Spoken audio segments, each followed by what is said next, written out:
Well, good morning, traders, brothers and sisters in the crypto faith. I welcome you to Studama's Trades Show. Today, we're going to be talking a little bit about some deflationary data that is starting to appear more and more all over the place. And what this means for the CPI data, which is coming in on September the 13th. Today, by the way, is September 9th, 2022. So 4 days away. And what it actually means for the future macroeconomic picture as well. Because we have to consider all of this in making future crypto trades. All right. And then what this deflationary data might mean for the Fed's up and coming rate hike decision, and how that all plays over in the crypto space. Plus, we'll be looking at my spreadsheets, a few of my current trades, most recent trades, and what I'm interested in as a next trade if we have time at the end of this video. Let's jump into the charts. We've got a lot to cover here. All right, so we are going to start off as we always do. The dollar is making a double top. You know, this was something I have been talking about for months now. All right, you see an M pattern here, and it is beautifully forming. The dollar, I expect to continue to come down. I'll talk a little bit more about why I am expecting that throughout this video.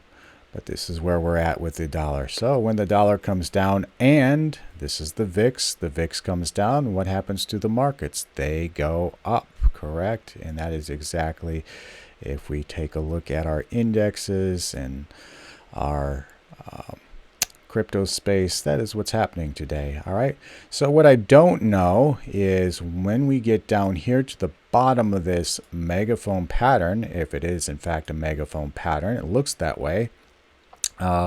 Will the VIX spike once again? You can see down here on our RSI, we broke below a significant level, and that is actually a good sign of what might be to come.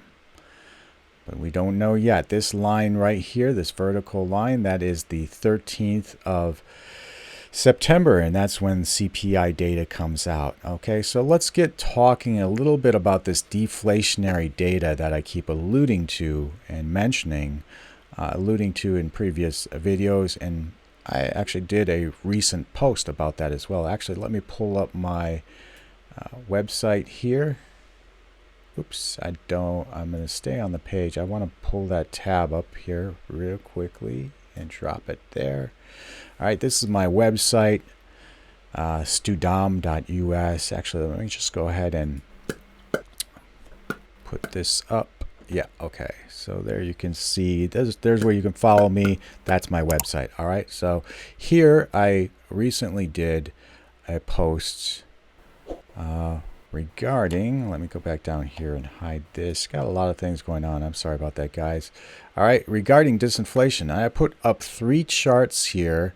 The first one was in regards to crude oil. All right, so we had been in this channel, and if I go over here, back over here to actual trading view chart, I can zoom out on this chart, and you can see we've been in this channel, ascending channels, for well over 2 years now. All right, just dropped below 2.5 years, and we just dropped below it, and that is significant, guys. That is telling us that demand, which rules the roost in the supply demand conflict, I guess that's not the word I'm looking for, but demand rules the roost, and we have a demand which is low globally for oil. That is a major disinflationary indicator. So that was the first chart that I brought up, and I think that's important to consider because the oil and gas is heavily factored into the CPI data, and that is why I bring this chart up. And with oil being down, that is signaling in a massive way that disinflation is coming. And in my opinion, this is just my opinion, the Fed may be going a little too strong with these 75 basis point rate hikes. So the big question will become, due to this new data, which we're covering in this video, will the Fed consider this, and will they respond, in my opinion, appropriately? Next chart I posted here was U.S. housing starts. Now, I've been watching this one as well, because since 2011, actually since 2009, you can see we have just been on a massive uptrend. So for over 10 years, we have been on a significant uptrend. We just broke below this black line here. Let me see if I can write on this screen. See that right there? We broke below that black ascending trend line. Only done that twice over here, or 3 times, and then of course 2020. Can't really count 2020 for any sort of impactful data. Because it was just an anomaly. It was an anomalous time in our world history. All right, but we did break below this trend line. That's significant. Now, the other trend line I'm watching is this red trend line here. Again, the only time we broke below that red trend line was in 2020. So we can throw that one out safely, but you can see touch points all along the way since 2011. First, this was acting as resistance. We broke above it. And then only support over here in 2012 through 2013, 2015, we touched this again. 2019 touched it again, but we just continued to ascend from that point.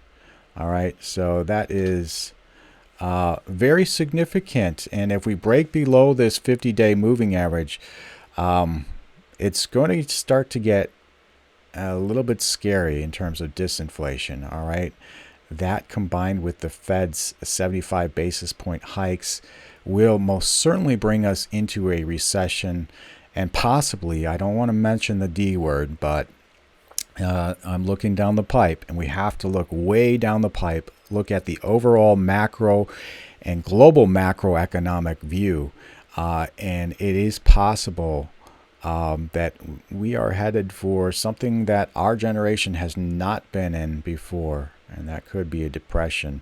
And that I'm just this is just correlating all the data points, consumer sentiment, etc., etc. On this post I made, I put another data point here. This one's less significant, but it's still something to pay attention to, and that is unemployment. All right, unemployment started to rise here. I think it was up by 5.5%, 6% here on this chart. All right, so with disinflation and combine that with unemployment, we have to keep our eyes on those elements, right? And I have some more we're going to cover here on TradingView. Okay, first, before we cover that, let's take a look at what the S&P is doing here.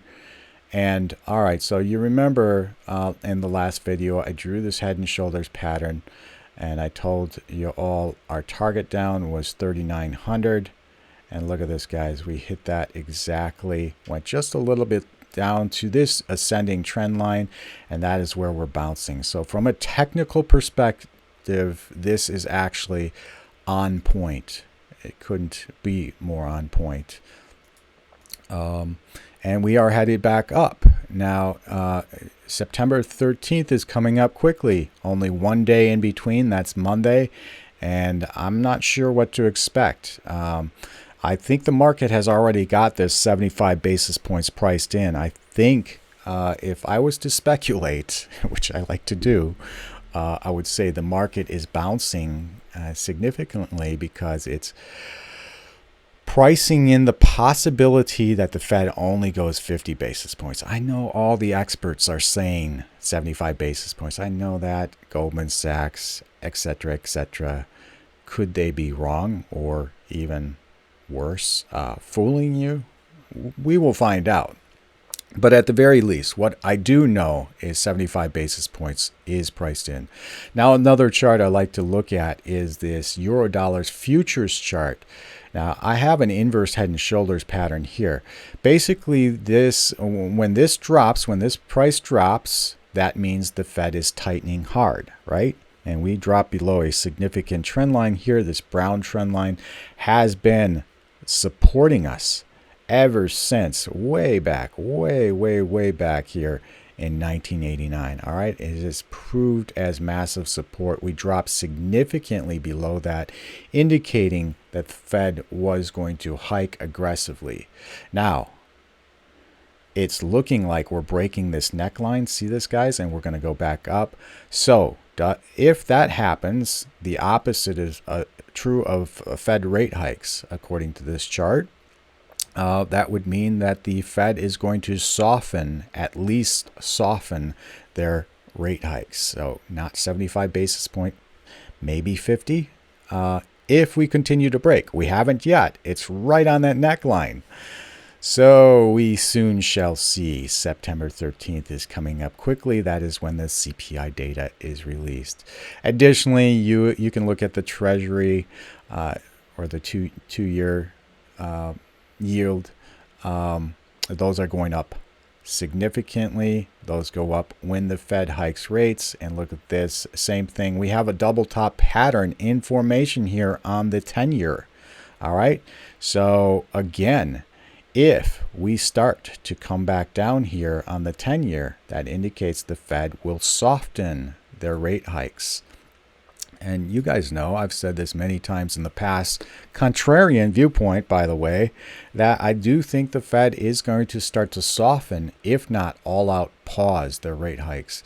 We have another big thing here in the U.S. coming up in November, and that is our elections, our midterm elections. All right. So politics, unfortunately, always plays a role in everything here in the U.S. That's why we're in such big trouble from a geopolitical standpoint. That shouldn't be the case, but it is. And so we have to measure all these things. A couple more things I want to run by you real quick that have to do with disinflationary data.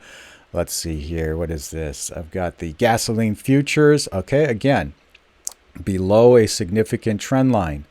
And gasoline also plays into that CPI data.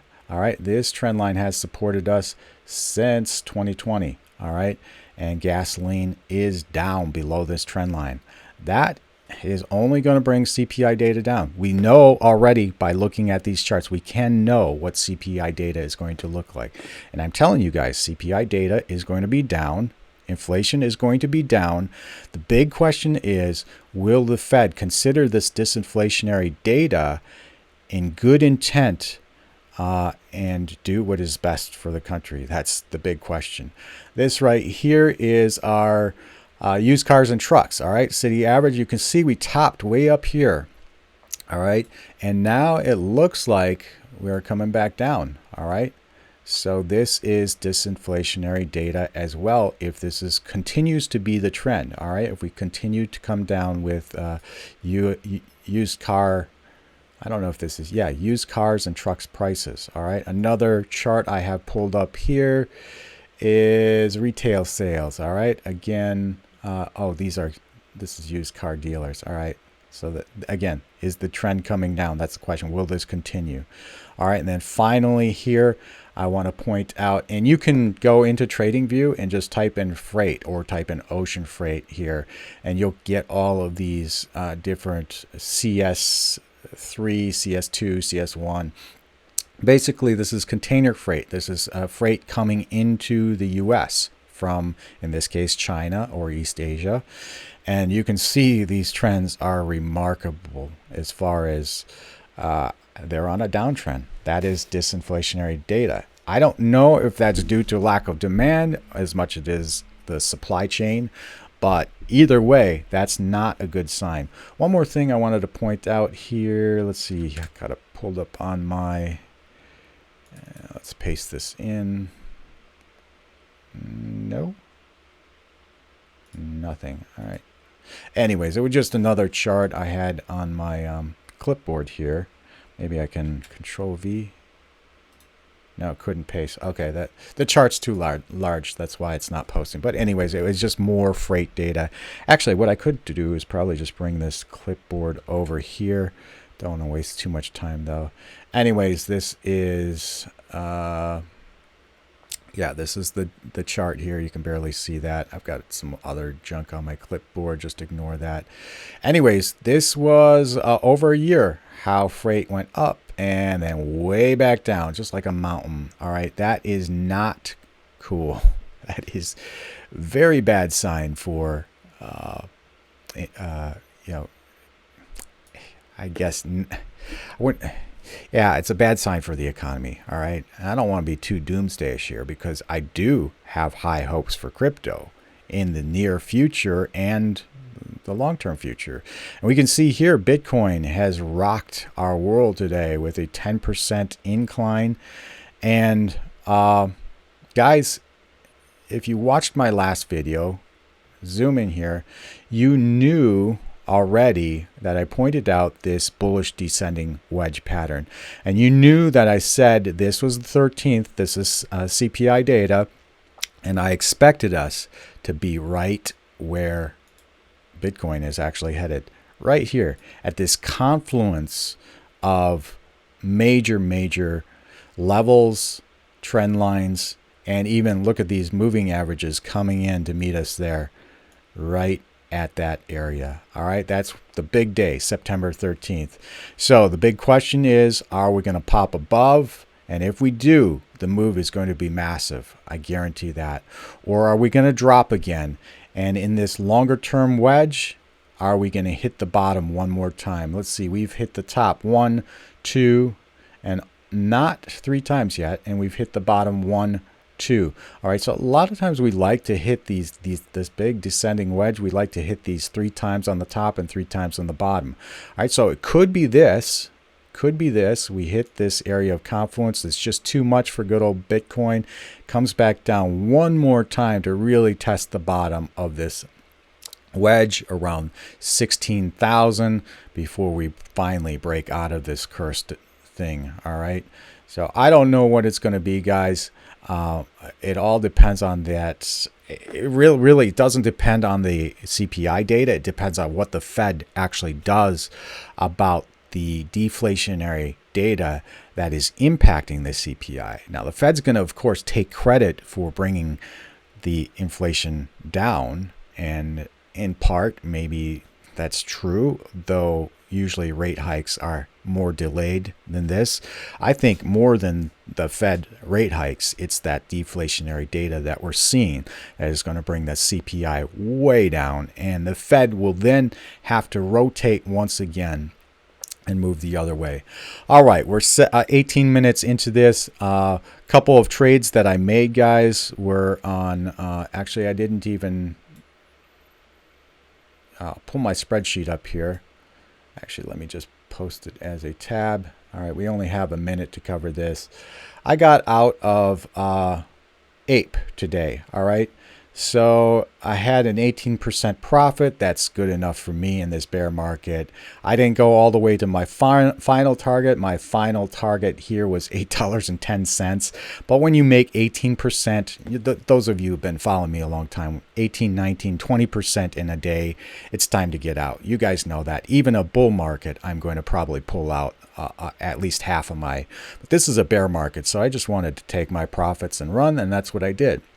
I entered a new trade. If you're following me on my website, you guys know I entered Cult, and there's good profit potential in there. So I'm only in 3 right now, and that's Cult, Doji, or Dogecoin, and Gods. Those are the 3 longs I'm in, and hoping to do well on that. And follow me on my website for more on when I post these free trades and when I enter and when I exit. All right, last thing I wanted to do real quick here is take a look at some of the other coins I am interested in. Some of them that are at the top of my list. You can see here EOS is very much on my next trade list. Why? Number 1, it's bullish. It's remaining above this ascending wedge. Number 2, if I were to draw it out here, we're starting to form a nice cup and handle pattern. All right. If this happens, guys, you can draw from the neckline to the bottom here. And if I were to move that up, that is our target up from the neckline. So EOS looks like it's headed up to the $3 mark. If I'm being quite honest, I think that's where we're going. All right, so I want in this trade, I'm just looking for us to break that 200-day moving average. All right, TradingView people, I'm going to say bye to you because your video is about to end. And maybe I'll just hang on a few more minutes, YouTube people, or wherever you're watching this, and we'll go over a few more here. All right. Yeah, there goes TradingView. All right, so I'm going to have to, let's see here. First, pause this. YouTube people, sorry about this. It's just TradingView only allows me that 20-minute cap. So I'm just going to drop the TradingView people and continue the rest of you wherever you're at. We'll just take a look at a few more of these on my watch list. Altcoins. All right, so went over EOS, and I showed you guys why I'm very bullish on EOS. All right, that one's looking honestly like it's going to go to $3. Theta is another one. Theta is right down here at its baseline of support. Take a look at this huge wedge. All right, this huge triangle. And we have just recently broken to the outside. Now, as a lot of these altcoins are doing, they're kind of just going straight out and then dropping down, testing the top of that again, what I call kissing mama goodbye before taking off. Now, Theta looks like it is in process of taking off. Reason why I'm hanging on a lot of these trades, guys. Okay, so why am I bullish the markets and crypto when I have seemed to be so bearish with the disinflationary data? Well, guys, I'm talking the disinflationary data is, you know, months ahead. I'm trying to be 3 moves ahead of everything. All right.